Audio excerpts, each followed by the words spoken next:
Pour l'éducation, par exemple, puisqu'on en parlait, je ne vois aucune raison que l'État gère aujourd'hui l'éducation des Français de façon obligatoire. Parce qu'aujourd'hui, vous savez que vous êtes obligé de cotiser pour l'éducation nationale, comme pour la sécurité sociale aussi. C'est la même chose. C'est obligatoire.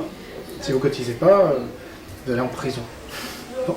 Donc, il faudrait pouvoir créer des écoles privées. Et c'est déjà le cas, non?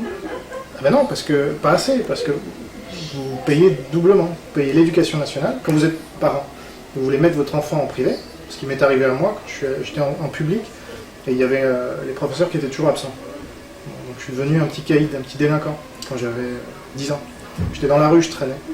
Et donc mes parents m'ont mis en privé, ils ont payé l'école privée et l'école publique où je n'allais plus. Mais par leurs impôts, ils payaient encore l'école privée. Il faudrait faire un chèque éducation pour rembourser aux parents qui mettent leur enfant en privé et qui se saignent déjà doublement, d'arrêter qu'ils se saignent.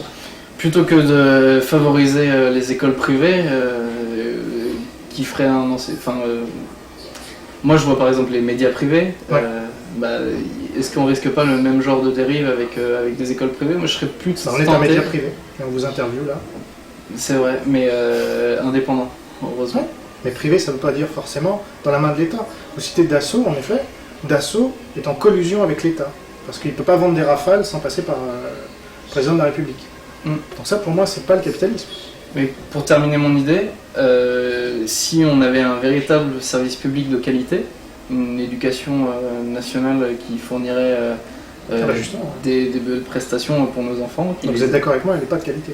Je pense qu'il y a de gros efforts à faire, effectivement. Que ce soit au niveau des programmes scolaires, déjà quand on voit les éditeurs de livres, c'est marrant, c'est les mêmes qui possèdent des médias, c'est les mêmes qui possèdent des entreprises d'industrie d'armement.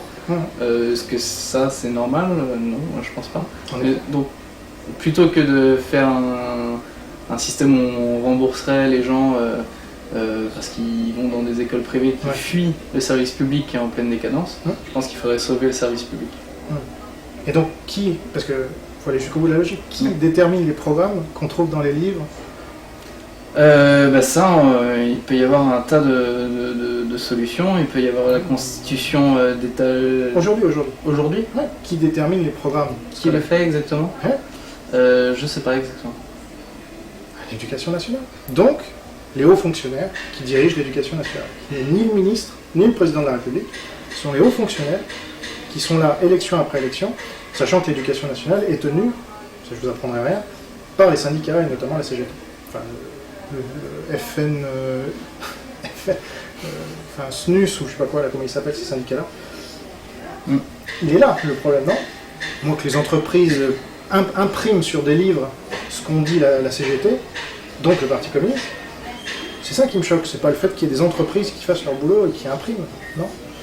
Je sais pas dans quelle mesure ces hauts fonctionnaires sont indépendants. C'est aussi ça la question. Je vois par exemple, je reparle de mon petit frère, j'ouvre la page sur la page 11 septembre, je vois les questions, ils reprennent la version officielle qui a été édictée par le gouvernement américain, ils la mettent dans un livre d'histoire, c'est-à-dire que les enfants ont cette version dans les livres d'histoire et on pose des questions.